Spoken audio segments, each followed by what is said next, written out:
Bro, isn't it insane that we have so much information about college football 25 up until this point? I swear, making a video on this game specifically throughout this week is like working a 9-to-5 job. So I have to be up and ready to record, and so I can leave early once I upload the video. I know that might not make sense in context, but you guys get the idea.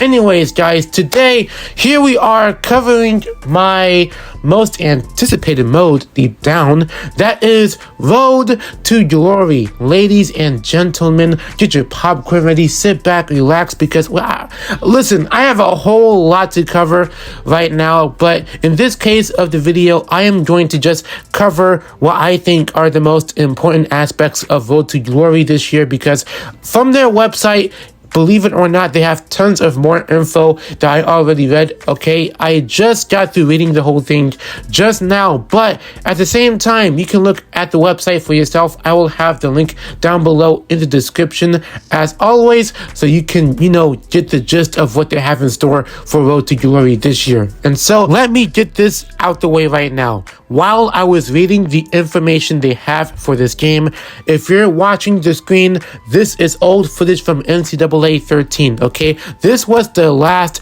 college football game that I played personally years ago, okay? Now, mind you, I was eagerly thinking in the back of my head whether this was going to be in the game or not, but apparently, this feature that I am mentioning is the fact that once you create your player back in the day, they allowed us to create our own high school teams with our own uniforms, our own colors, our team stadium. We get to pick wherever we want, and then we start straight from high school so we can build up our reputation to get to college. You know what I mean? So for those of you that remember that aspect back in the NCAA football days, you, my friend, are a real one.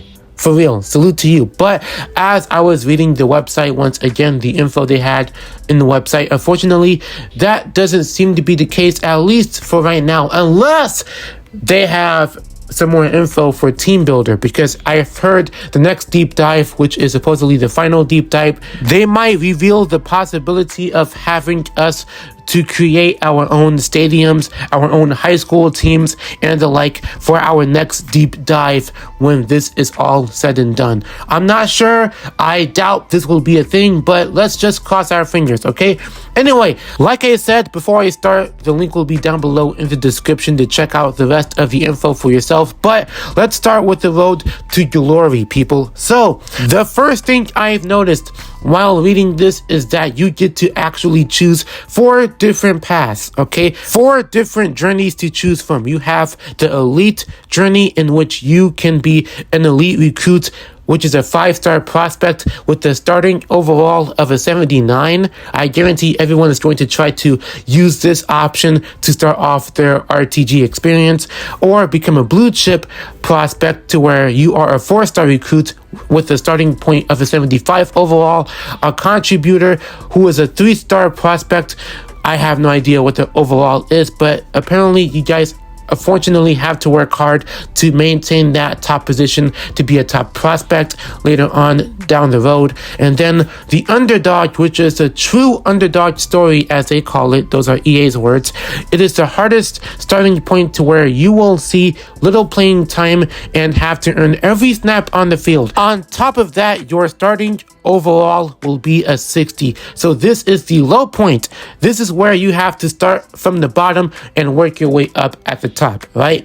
And so if I'm being real, my personal choice that I would rather make on here is either being a blue chip or a contributor, okay? And the reason is this: I want to feel like I am starting somewhere. When it comes to other sports games, yes, I know I'm a 60 overall. I had to work my way up and stuff like that. But since this is college football, I want to make myself feel like I have a huge obstacle to overcome. So basically what I'm saying is I would like to make myself a story that I can finish by myself, And so I would like to make a comeback, if that makes sense. You know, I want everyone to think that, oh, this dude is really the comeback kid, you know, that type of stuff, you know, on some Rocky Balboa type stuff.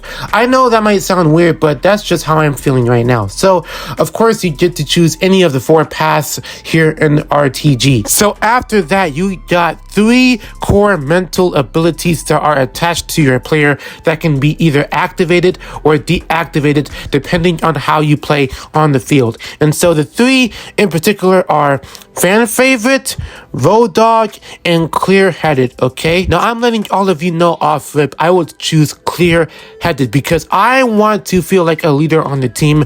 Meanwhile, I have to get everybody in check so I can make sure that our team stays focused, and we have to maintain that number 1 goal, which is improvement. Do you understand what I'm saying? Okay, good. So after that, once you choose either an elite or blue chip journey, you will have an additional mental ability attached to the main 3 that you got access to. Then after that, you get to have an interview with some TV reporter named Donna Harper.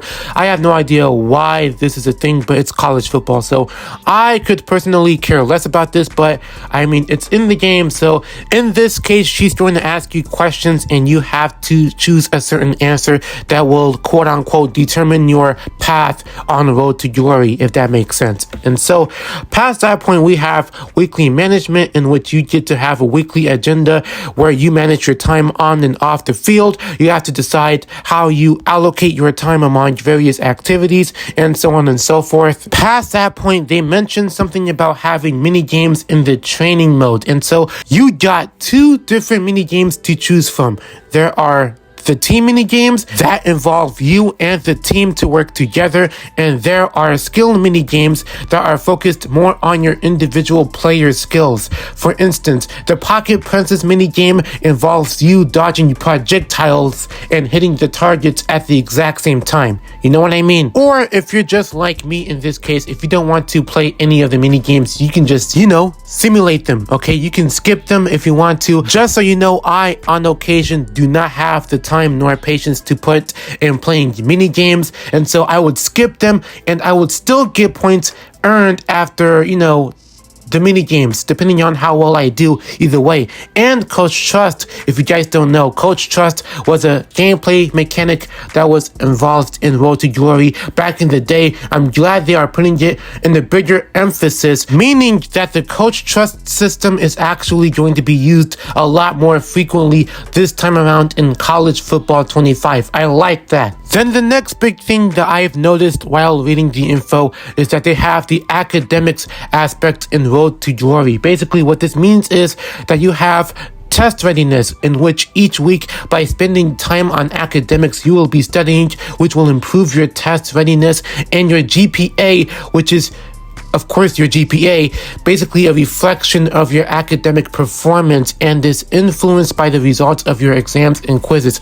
So basically, I was shocked that we get to actually take quizzes and exams in College Football 25. I mean, who would have thought this would be a thing? But yes, you do get to take exams, midterms, quizzes, whatever the case may be, all in this game. And it only so happens to be active during week 8 and week 15 during the regular season. And then your GPA will have some sort of impact pretty much nearly on everything in this game, whether it's your coach trust, your mental ability, the way you play off the field, the way you study. I feel like GPA is another aspect, a tiny one at that, but it's going to be frequently, you know, mentioned and if not brought up throughout this whole mode. So keep that in mind, because GPA is definitely important in this game, just like how it is in real life. Speaking of activities, you have 5 to choose from throughout the journey of Road to Glory. In this case, you have academics, leadership, health, training, and brand. Basically, all of these can, you know, determine what you do on and off the field, like I just said already. And so I feel like having 5 different activities to choose from, you know, it might not sound like much to do, but regardless of the case, depending on which activity you do, the game is forcing you to like balance your collegiate life, if that makes sense, because apparently you have to like focus on one thing here, and then when the time comes, you can focus on another thing there. But trying to multitask can be a bit of a huge challenge in and of itself. And so EA is really encouraging encouraging you to completely balance these on and off the field activities while just, improving to be a better athlete. Therefore, I'm curious to see how that works this time around in College Football 25. So that could be something. That could be something for sure. Then out of nowhere, they have this next aspect of the game mode called Scenarios and Dilemmas. I forget how you say that last word, but I apologize for butchering the pronunciation, so correct me if I'm wrong. Anyways, so being a student athlete in this game, apparently it says here that you will encounter unexpected scenarios and dilemmas that add complexity and excitement for some reason to your experience. These scenarios and dilemmas will trigger based on the decisions that you make and how you spend your time off the field. They can involve interactions with teammates, advisors, other students on campus, NIL deals. Basically, NIL stands for name, image, and likeness, and other fun surprises that keep your journey dynamic and engaging. So long story short, you get to make decisions off the field to where whatever answer you choose can have potential benefits and risks at the exact same time. So these choices may or may not have some sort of impact on the way you play on the field, as well as what you do off the field. Who knows? We might have to see this in person to really find out what this does. Okay, so I might have to see how this works for myself once I get my hands on the game, that's for sure. And so that's going to be another thing to be curious about in this mode. And then there are small things like energy points to where you have 5 energy points to spend each week by default. And luckily, if you have a free week, in this case, if you have a bye week by any chance, you will have 6 energy points to spend instead, since you have more free time. So basically, this allows you to juggle your time between 5 different activities that I already mentioned, even though it's going to be difficult to keep each one in good standing, as they said. Then, of course, there's the wear and tear system, to where, depending on how much impact that your body part has suffered through, you'll never know which body part is going to lead to a high risk of suffering a huge injury. So therefore, this game really recommends to you that you have to watch your health and be sure to take it seriously, to where you have to really be careful of not getting injured, because it will really impact the way you play and how much playing time you will have. So that's one thing to keep in mind in this case. After that, they mentioned the NIL deals, in which I'm guessing these can be some sponsorship deals. If I'm not mistaken, I couldn't really tell. They didn't really explain exactly what type of deals you get in full, despite having numerous amounts of details within this aspect of Road to Glory. I still couldn't tell what type of deals they were offering. But long story short, they said there are 2 rewards that can be given. One being the gameplay bonuses. These are quote-unquote improvements to your in-game attributes, such as enhanced catching ability, increased speed, or better stamina. The second being off-field bonuses, which are enhancements to one of your meters, such as increasing your number of followers, boosting your coach trust, or improving your health. So that should be something, right? The next thing they mentioned is coach trust and position battles. In this case, I do want to talk more about the position battle in particular. Now, what this means is that once you've accumulated enough coach trust, you'll trigger what we call a position battle, or in this case, what they call a position battle.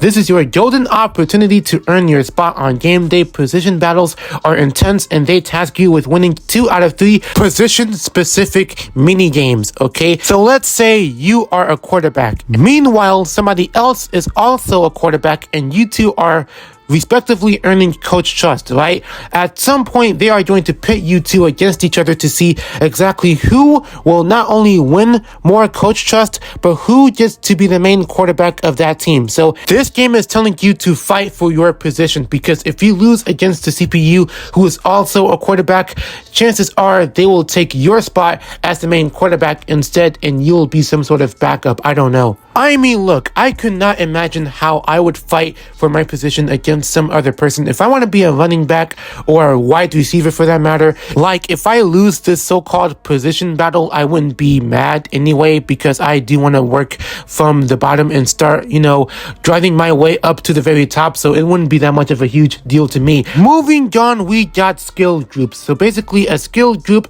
is a collection of related attributes. For instance, the quarterback power skill group includes throw power and strength. Every skill group can reach a maximum level of 10. Each time you upgrade a skill group, its level increases, thereby enhancing all the attributes within that same group. And on top of that, I've heard they got tier levels for each ability. Therefore, for example, if you want to upgrade the field general ability, you need to throw for 20 touchdowns in one season. Basically, the game is asking you to do certain objectives in order to upgrade that ability's tier level to the next tier level. And I think the highest tier level is going to be platinum, and so that could be interesting to look forward to, in which you have a lot of abilities to choose from. So therefore, if you upgrade all of them to platinum, chances are your player is going to be godlike. Almost. I have no idea, but either way, I can tell having a platinum tier ability is going to really be a huge game breaker. Another thing I want to mention that is major to me is the transfer portal. So let's just say if you are not feeling the team that you're currently in, you can just transfer to any other team that's available for you to choose from, in which they give you a projected role. So let's say if you want to go to the Florida Gators, they give you a projected role easily, which is the starter role, in which they will give you a high level of interest out the gate once you transfer to that team instead. So therefore, transfer portal is going to be a thing in this game. And last but certainly not least, we do have a feature that has been long gone for years, but it's officially coming back for the first time. Since then, we got the ability for your player to be transferred from College Football 25 over to Madden NFL 25. I know certain people have been asking for this feature for years and years on end. I'm just saying that me personally, I could care less, because let's be real, I don't really rock with Madden like that anymore. But it's safe to say that for those that have been waiting on this feature for years, it's a good thing that College Football 25 is bringing this feature back after so long. So therefore, you can actually export your player from College Football 25 all the way to Madden 25 when that game comes out. So that way you can continue your journey all the way to the pros. Okay, guys, that sounds like a huge mouthful. Pause, but that's all I have to cover for Road to Glory for today, guys. I know that was a lot of stuff to cover. Like I said, I did not expect this video to be mad long. I apologize. I wish I would have made the video shorter, because I only wanted to explain the things that I thought were noteworthy of mentioning, but I came to a point to where I've just mentioned a lot of other things in between as well. So I apologize if the video is too long, but if you guys enjoyed, regardless of the case, please be sure to hit that like button, comment down below what feature of Road to Glory do you like the most, and subscribe if you are new to the channel. Turn on those notifications ASAP. Let's run the views up ASAP. I apologize if I jumbled all of these words together. I just had so much to say in one video. Again, I'm sorry for making this video too long. It will not happen again, I promise. But with that being said, it's been Viral, and I will see you guys on the flip side. You guys take care, okay?